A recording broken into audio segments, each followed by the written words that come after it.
After Irwin had served in the Army during World War II, they have operated a hog farm for several years. Both Irwin and Jean are active in the Gator Community Church. Irwin and Jean are both busy with their clubs and organizations, and their hobbies include woodworking for Irwin and gardening and reading for Jean. The couple has 3 children. This is Donna Buck and her husband Jim and Gator. Michael Gidney and wife Rita from Salina, and this is Melissa Freeman and husband Butch from New Mexico. And they have 4 grandchildren, Jeff Black, Ryan Gidney, and Christy and Becky Freeman. At this time, I want to present a plaque to our King and Queen. Grandma's glad that but his kids are all here in college.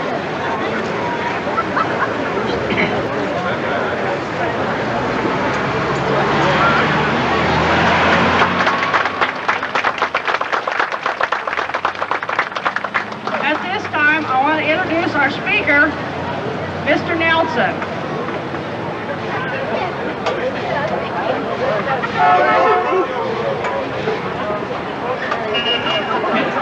Mr. Nelson?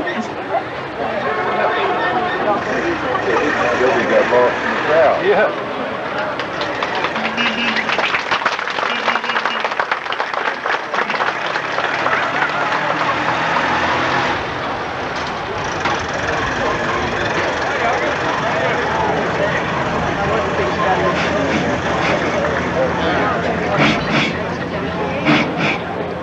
Yeah, now it's coming on a little better. Thank you.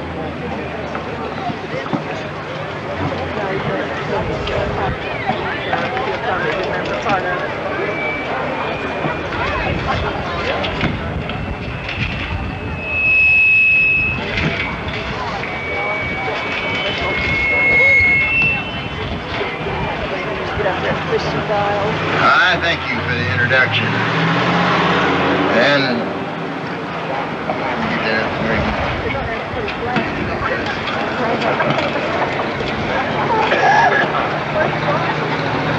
well, due to the honor allowed me to be in this position today, I would like to express the congratulations of the community to our royalty, the King and Queen, Mr. and Mrs. Gedney. Ladies and gentlemen, I hope, as near as I can tell, Old Settlers Day started out as a Civil War Veterans reunion and was changed to the Old Settlers Homecoming Association in 1912 and has been called Old Settlers Day since and has been held every year for the next 72 years.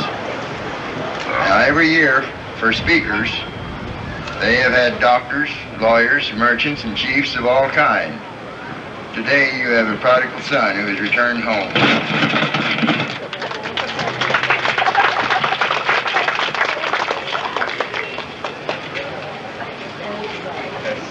Test. 1, 2. 1, 2, 3, 4. Well, I hope you are not expecting a polished speech like you'll be bombarded with on TV and radio for the next 2 months. But when elections are over, maybe you'll appreciate more mundane things like talking about how good people really are, especially our friends and neighbors, and where we came Test. from, 1, 2, where we have been, and where we are going. I firmly believe in the capacity of the people of Smith County to cope with anything that would upset their desire for a good life. Test. 1, 2. Ruth and I left Smith County in 1949 and have lived in 3 different communities. We have never seen the feeling the inhabitants of Smith County have for their roots, unless it was the Russian immigrants descended of Ellis County. We were gone for almost 35 years, but always got back home 2 or 3 times a year. Now today, we are amazed at the reasoning of the early day settlers of the county to move to a place that didn't even have a house for them to move into. When my grandfather homesteaded in 1871, he selected a place that had a good spring and a high straight creek bank. The reason for the creek bank was that it was a handy place to dig a dugout for him and his team of horses to spend the first winter. Now, when he got his homestead, it was the first home anyone in his family had ever owned. I expect that was the case of most of the other homesteaders. and they just decided there was no place to go but up. I believe that is pretty good philosophy for Smith County. They sure needed it during the Great Depression, grasshopper invasions, droughts, cyclones, wars, and low farm prices. There have been many, many changes take place during our lives. Some of them make us sad to see. To drive through the countryside and see all the abandoned home sites certainly goes against the grain. I can remember when there was a family on most quarter sections. There was a schoolhouse about every 2 or 3 miles, and a small village about 5 or 10 miles apart, and a baseball diamond in somebody's pasture in every community. Some of the bases were material that would surprise you. We made lots of errors on ground balls, but we had ball teams. Another change is the weather forecast.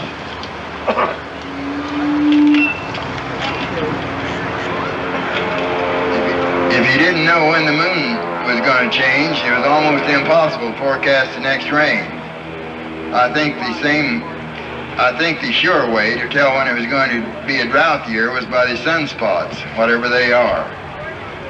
Then the jet stream controlled the weather, and now some people think the outer space invasion of man-made objects are affecting the weather. It seems to me our weather forecasts have only one way to go, and that is up.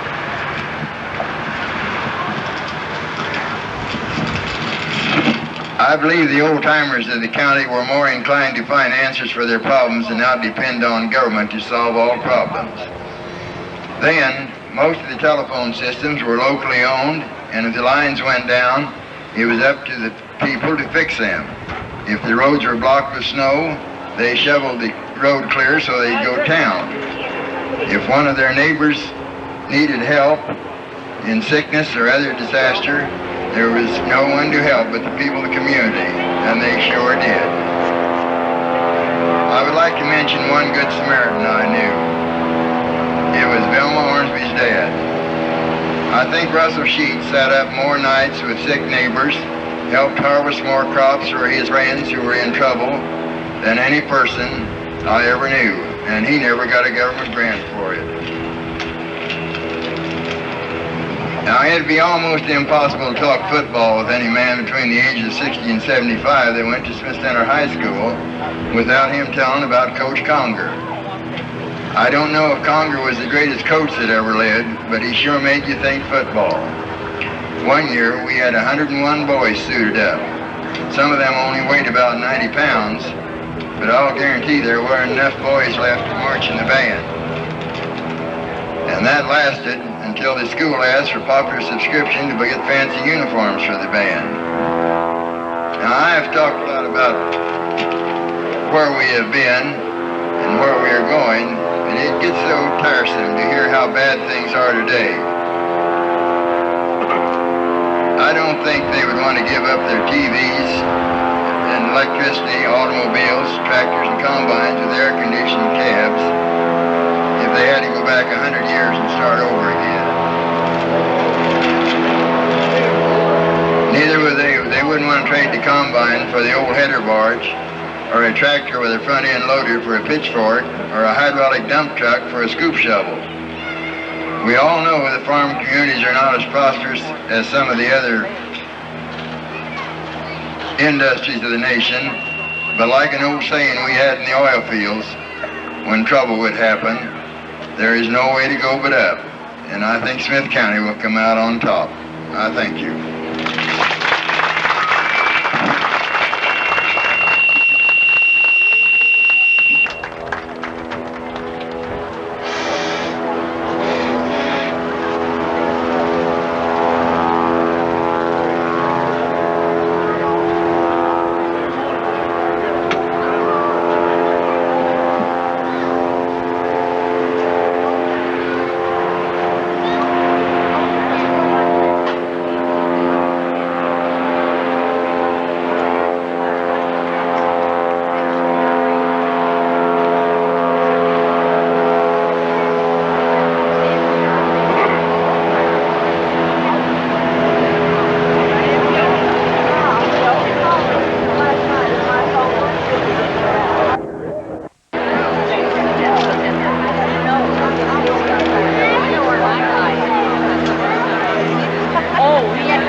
That's the way it goes.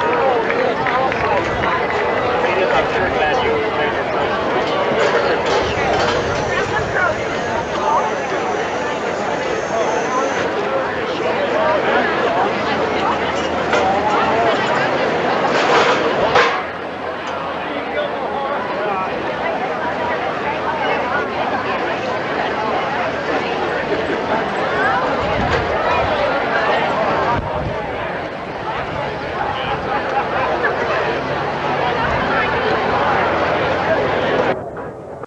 I think my memory's long enough for that. We'll see you after your boss. We can do that after sit down. I think it's easier to get through it. Maybe a part of it.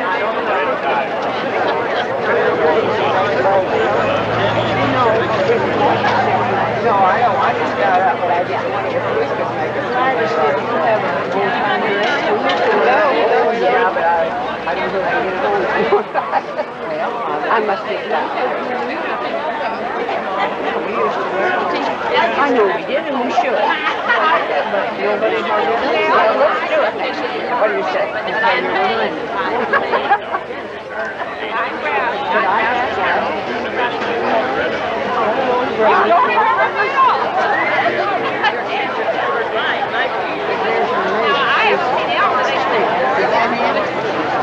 say that black. That's Mary. I've been looking for it. I don't know what it is.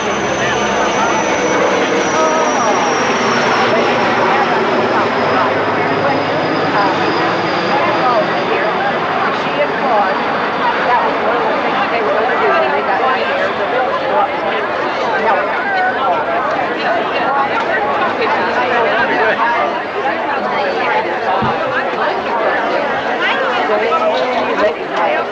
I'm not very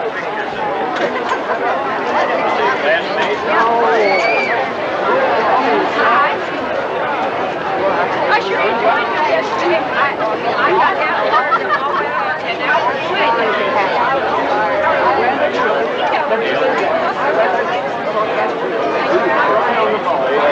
They are, and they've got stuff to do.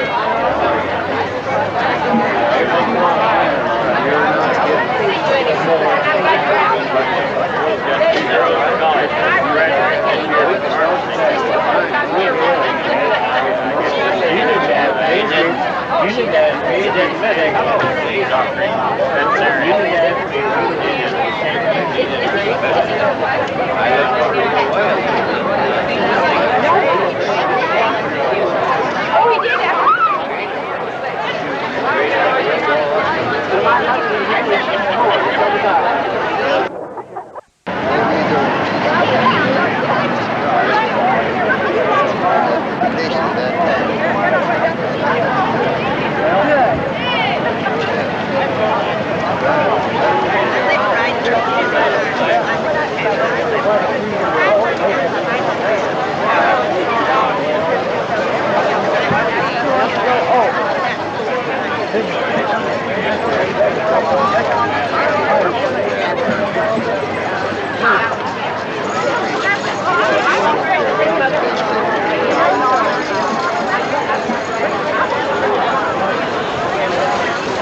Let's give a hand again. Get a shield down for volleyball.